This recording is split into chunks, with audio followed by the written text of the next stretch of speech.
Hi friend, ID sir classes में आपका बहुत बहुत स्वागत है। आज चाल, समय और दूरी से अगला टॉपिक देखते हैं।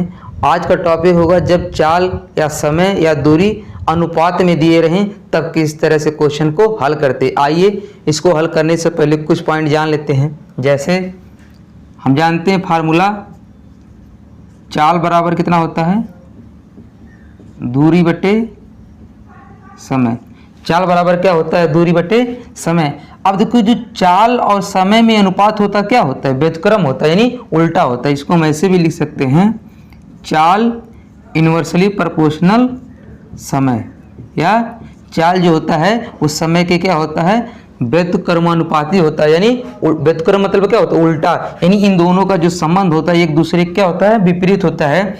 हम कह सकते हैं जैसे अगर हम कहें कि चाल का अनुपात, ठीक है, चाल का अनुपात 7:2 है। ध्यान से आप इसको समझिए, तभी क्वेश्चन आपको लगाने में कोई प्रॉब्लम नहीं होगा। यदि चाल का अनुपात 7:2 है तो इनके समय का अनुपात क्या हो जाएगा भाई, इसका उल्टा क्या होगा, 1/7 और 1/2। भाई चाल का उल्टा समय होता है, यानी समय का अनुपात कितना हो जाएगा, इसका उल्टा 1/7, इसका उल्टा 1/2। अब अगर एलसीएम लेंगे 7 तो 2 का कितना हो जाएगा, 14, 7 दूनी 14 और 2 7 14, तो कितना आ जाएगा, नीचे का छोड़ दिया जाता है, ऊपर का जो होता है वही क्या हो जाता है, अनुपात, यानी 2:7। देखो इसका उल्टा हो गया। यानी अगर चाल 7:2 दिया तो हम कह सकते हैं हमारा समय कितना होगा, 2:7। यानी चाल और समय में उल्टा संबंध होता है। आपका ये कॉन्सेप्ट क्लियर होना चाहिए। और जो हमारा चाल और दूरी का होता है संबंध, जो हमारा चाल और दूरी का संबंध होता है क्या होता है, अनुकरणपाती होता है। जैसे चाल अनुकरणपाती क्या होगा, दूरी। अनुकरणपाती मतलब क्या होता है, ये दूरी बढ़ेगा तो चाल भी क्या हो जाएगा, बढ़ेगा। और इसका उल्टा संबंध होता है, यानी समय अगर बढ़ेगा तो हमारा चाल क्या होगा, घट जाएगा। ठीक है, आप सबसे ज़्यादा इसी को आपको ध्यान रखना है कि चाल और समय का जो रिलेशन होता है एक दूसरे क्या होता है, उल्टा होता है। चलिए आपको क्वेश्चन से समझाते हैं किस तरह इसका प्रयोग करेंगे, किस तरह से एग्जाम में क्वेश्चन आते हैं। आप लास्ट तक वीडियो में बने रहिए, आपका पूरा कॉन्सेप्ट क्लियर हो जाएगा। आप 10 सेकंड के अंदर क्वेश्चन को लगा लेंगे, ये मेरी गारंटी है। चलिए देखते हैं पहला क्वेश्चन। पहला क्वेश्चन है, किसी दूरी को तय करने के लिए ए और बी की चालों में 3:4 का अनुपात है। गंतव्य स्थान पर पहुंचने में ए को 20 से 30 मिनट अधिक लगते हैं। गंतव्य स्थान पर पहुंचने के लिए ए को जितना समय लगा वह निम्न है। जो समय पूछ रहा हो किस में दिया है, घंटे में। तो देखो क्वेश्चन में कह रहा है किसी दूरी को तय करने के लिए ए और बी की चालों में अनुपात। भाई ए और बी में इनकी चालों का अनुपात कितना दिया है, 3:4।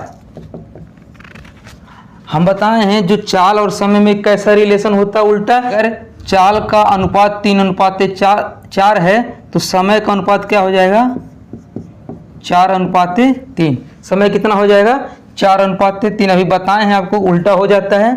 अब हमें चाल और समय पता चल गया तो इसमें कह रहा देखो क्वेश्चन में कि ए को 20 से 30 मिनट अधिक लगते हैं।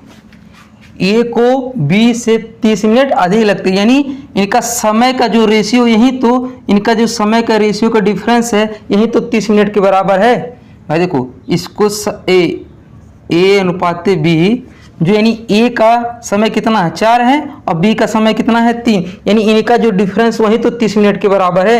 यानी हम कह सकते हैं एक रेशियो कितना, 4 में से 3 जाएगा, एक रेशियो किसके बराबर है, 30 मिनट के बराबर है। एक रेशियो किसके बराबर है, 30 मिनट के बराबर है। तब पूछ रहा है कि ए को कितना समय लगेगा। भाई एक का रेशियो कितना है, 4, यानी एक रेशियो 30 के बराबर है, तो 4 रेशियो किसके बराबर होगा, 30 × 4 यानी 120 मिनट। 30 चौक कितना होगा, 120 मिनट होगा। जो हमारा ऑप्शन दिया वो घंटे में दिया, तो 120 मिनट कितने मिनट का हो जाएगा, 2 घंटे। 60 मिनट का क्या होता है, 1 घंटा होता है, तो 120 मिनट में कितने हो जाएंगे, 2 घंटे। एक बार क्वेश्चन को फिर से आप समझ लीजिए। कह रहा है ए और बी के चालों का अनुपात कितना है, 3:4। तो भाई जब इनकी चालों का अनुपात 3:4 है तो लगने वाला समय कितना हो जाएगा, 4:3। अब कह रहा है एक को ए को 20 से 30 मिनट अधिक समय लगता है, यानी जो इनके समय का रेशियो है यही तो समय के बराबर होगा। जो इनका डिफरेंस है वो कितना दिया, 4 में से 3 जाएगा 1, यानी ए का रेशियो 30 मिनट के बराबर हो गया। तो अब ए द्वारा लगने वाला समय कितना होगा, ए का रेशियो समय का कितना है 4, तो 4 आर होगा 30 चौक 20, 120 मिनट। जो समय दिया 2 घंटे है। तो इसमें कौन सा ऑप्शन सही हो जाएगा, तीसरे वाला। कौन सा ऑप्शन सही हो जाएगा, तीसरे वाला। उम्मीद कर रहे हैं दोस्तों ये टॉपिक आपको समझ में आ गया होगा। चलिए अगला क्वेश्चन देखते हैं। अगला क्वेश्चन है ए तथा बी की चाल 3:4 के अनुपात में है। किसी गंतव्य पर पहुंचने में ए 20 से 20 मिनट अधिक लेता है। गंतव्य पर पहुंचने में ए को कितना समय लेगा। देखो भाई जो चाल है ए और बी का वो कितना दिया है, 3:4। जो इनका चाल का अनुपात कितना दिया है, 3:4। तो लगने वाले समय का अनुपात कितना हो जाएगा, समय का अनुपात ए अनुपात बी का कितना हो जाएगा, 4:3 हो जाएगा। अब कह रहा है ए को 20 से कितना लगता है, 20 मिनट अधिक, यानी इनका डिफरेंस कितना होगा, 4 में से 3 जाएगा 1, यानी एक रेशियो किसके बराबर दिया है, 20। अब ए को अब ए का रेशियो पूछ रहा है, देखो यही तो पूछ रहा है ए को कितना समय लगेगा। तो ए का रेशियो कितना है 4, यानी 4 रेशियो किसके बराबर हो जाएगा, 4 गुणे 20, यानी कितना होगा 20 चौक 80। और ये मिनट में दिया तो कितना हो जाएगा 80 मिनट। अब इसको जो हमारा ऑप्शन दिया वो घंटे में दिया, तो क्या करेंगे, मिनट है घंटे में बदलने के लिए क्या करना पड़ेगा, 60 से भाग दे दीजिए, 60 से भाग दे दिए, ये 0 0 कैंसिल, 2 से काटेंगे 2 चौक 8 और 2 3 6, कितना हो जाएगा 4/3। इसको ऐसे भी लिख सकते हैं 1 सही 1/3। देखो 3 एकम 3 1 4, 4/3 हावर, या 1 सही 1/3 घंटे। तो इसमें कौन सा ऑप्शन सही हो जाएगा, पहले वाला। कौन सा ऑप्शन सही हो जाएगा, पहले वाला। हम पहले ही कहते दोस्तों ये आज का टॉपिक बहुत ही आसान होगा और एग्जाम में हमेशा क्वेश्चन आता है। आपका जब प्रैक्टिस हो जाएगा आप देख के हल कर सकते हैं, आपको लगाने की भी जरूरत नहीं। जैसे इनका देख लेंगे भाई, ए और बी का अनुपात कितना है, 3:4 है, तो 4:3 हो जाएगा। डिफरेंस कितना होगा, 1 होगा। ए किसके बराबर है 20 के, तो 4 किसके बराबर हो जाएगा 80 के। और फिर 80 को हम क्या करेंगे 60 से भाग देंगे, तो कितना आ जाएगा 4/3, या 1 से 1/3 हावर। ठीक है, आपको बस ये सब कॉन्सेप्ट एकदम आपको बस पता होना चाहिए कैसे लगेगा। ठीक है, चलिए अगले टाइप का क्वेश्चन देखते हैं। अगला क्वेश्चन है 2 रेलगाड़ियों की लंबाइयाँ 5:3 के अनुपात में हैं तथा उनकी चाल 6:5 के अनुपात में है। एक खंभे को पार करने में उनके द्वारा लिए गए समय के अनुपात होगा। भाई देखो समय बराबर कितना होगा, समय बराबर होगा दूरी बटे चाल। कितना होगा, दूरी बटे चाल। अच्छा इनकी दूरी की लंबाई कितना दिया है, 5 और 3 दिया। भाई रेलगाड़ी की लंबाई ही दूरी होता कि नहीं, आप पहले पार्ट में दूसरे या तीसरे पार्ट में पढ़ा चुके हैं। तो इनकी दूरी कितनी हो जाएगी, 5 और 3, कितनी हो जाएगी 5 और 3 हो जाएगी। और उनकी चाल 6:5 के अनुपात में है। भाई जो चाल है वो कितना है 6 है और ये कितना है 5 है। समझ में आया। देखो इनकी दूरी यानी रेलगाड़ी की जो लंबाई दी है वो किस अनुपात में है 5 और 3, तो दूरी कितनी हो जाएगी 5 और 3, और चाल किस में है 6 और 5 में।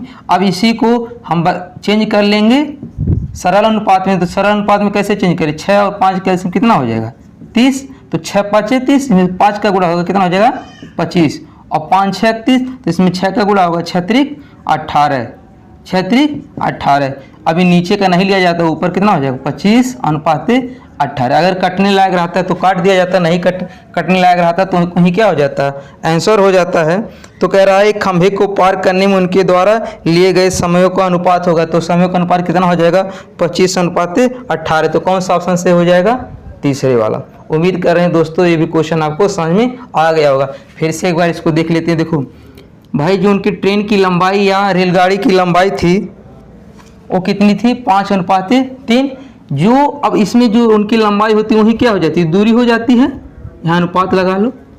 और इनका चाल कितना दिया 6:5, यानी पहले का समय कितना हो जाएगा 5/6, दूसरे का समय कितना हो जाएगा 3/5। और इनका सरल अनुपात में चेंज कर देंगे, इनका समय का अनुपात पता चल जाएगा।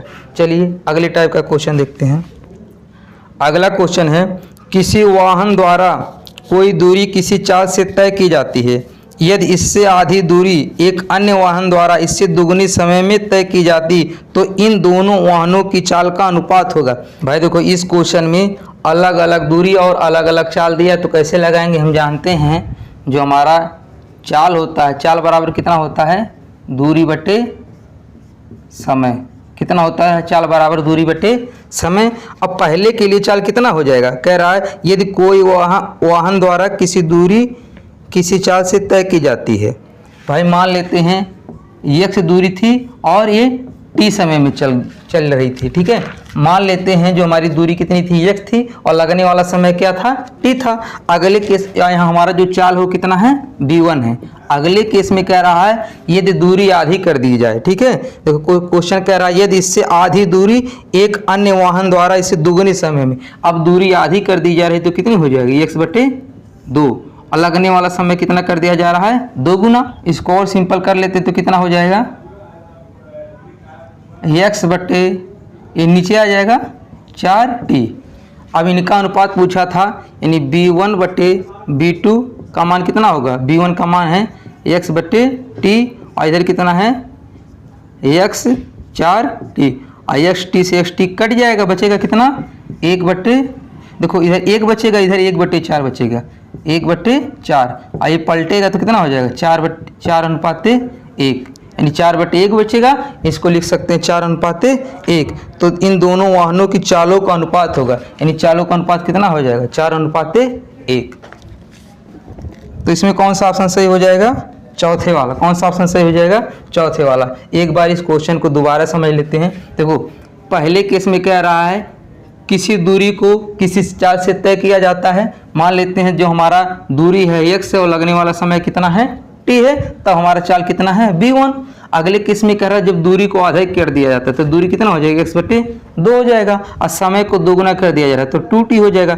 ये 2 नीचे आ जाएगा, कितना हो जाएगा, x/t, और 2 दूनी 4। अब इनके चालों का अनुपात, चाल पहले का चाल कितना है, x/t, और दूसरे का चाल कितना है, x/4t। x/t कट जाएगा, ऊपर कितना बचेगा, 1 बचेगा, यहाँ भी 1 बचेगा, यहाँ कितना बचेगा 4, ये वाला पलट जाएगा तो कितना आ जाएगा 4/1। चलिए इसी तरह का सेम क्वेश्चन एक देखते हैं। अगला क्वेश्चन है, एक साइकिल चालक ने एक निश्चित गति से एक निश्चित दूरी तय की। यदि एक जागर उसकी आधी दूरी दोगुने समय में तय करे तो उस जागर और साइकिल चालक की गतियों का अनुपात क्या होगा। भाई साइकिल की जो चाल हो कितनी हो जाएगी। भाई इसमें कह रहा है कुछ दूरी कुछ चाल से समय में तय की है, तो दूरी कितना मानेंगे x और समय कितना मानेंगे t। उसके बाद जो जॉगर है वो कह रहा है उसकी आधी दूरी दुगनी समय में, यानी जॉगर जो है इसका चाल कितना दोगुना b2 मान लेते हैं। कह रहा आधी दूरी यानी x/2, और जो समय कितना है 2 गुना ले रहा है तो कितना हो जाएगा 2t। सेम उसी तरह हो जाएगा, ये 4t हो जाएगा। अब इनके चालों का अनुपात ध्यान रखना, पहले किसको कहा है क्वेश्चन में, कह रहा है उस जागर और साइकिल चालक की गतियों का अनुपात। भाई यानी जागर के बाद पहले जागर को रखना है, बाद में साइकिल, क्योंकि क्वेश्चन में कह रहा है जागर तथा साइकिल के चालों का अनुपात, यानी इसमें b2/b1 का मान पूछा है। अब पहले वाले में b1 और b2 का मान पूछा था। हम पहले ही बताए हैं, आप क्वेश्चन को सॉल्व करने से पहले देख लीजिए कि जो हमारा ऑप्शन दिया है या क्वेश्चन पूछा क्या है। आप ये नहीं कि b1 b2 हम जानते हैं, b1 b2 का हमेशा पूछता है, ऐसे जरूरी नहीं है, क्वेश्चन एग्जाम में घुमा देता है। तो इसमें क्या हो जाएगा, b2/b1 का मान, b2 का मान कितना है x/4t, और b1 का मान है x/t। x/t से x/t क्या होगा, कट जाएगा, बचेगा कितना, उधर ऊपर 1 और नीचे 4, यानी कितना हो जाएगा 1/4। अतः इनके चालों का अनुपात कितना हो जाएगा 1/4। तो कौन सा ऑप्शन सही हो जाएगा इसमें, पहले वाला। कौन सा हो जाएगा, पहले वाला। अगला क्वेश्चन सेम तरह से है, कुछ दूरी किसी विशिष्ट समय से तय की गई, इससे आधी दूरी दुगनी समय में तय की जाए तो दोनों गतियों का अनुपात होगा। भाई आपको हम लगा के बता दें कैसे लगाना है, अब बताते हैं आप 2 सेकंड में कैसे लगाएंगे। कह रहा है इससे आधी दूरी दुगनी समय में तय की गई तो दोनों गतियों का अनुपात कितना होगा। तो पहले का कितना गति का होगा, पहले के x/t होगा और आधी दूरी दोगुने समय में चल रही है तो x/t से x/2 क्या होगा, कट जाएगा। इधर कितना बचेगा 1 और इधर कितना बचेगा 1/4। तो फिर इसके नीचे एक मान के 4 और 1 कितना आ जाएगा 4:1। इनके चाल का अनुपात कितना आ जाएगा 4:1। तो इसमें कौन सा ऑप्शन सही हो जाएगा, दूसरे वाला। दोस्तों आज का टॉपिक यदि आपको समझ में आ गए हों तो हमारी वीडियो को लाइक कीजिए, कमेंट कीजिए और अपने दोस्तों के पास ज़रूर शेयर कीजिए। धन्यवाद। और इस वीडियो के 3 पार्ट बन चुके हैं जिसका लिंक नीचे दिया गया है, आप उन तीनों पार्ट को भी देख सकते हैं। और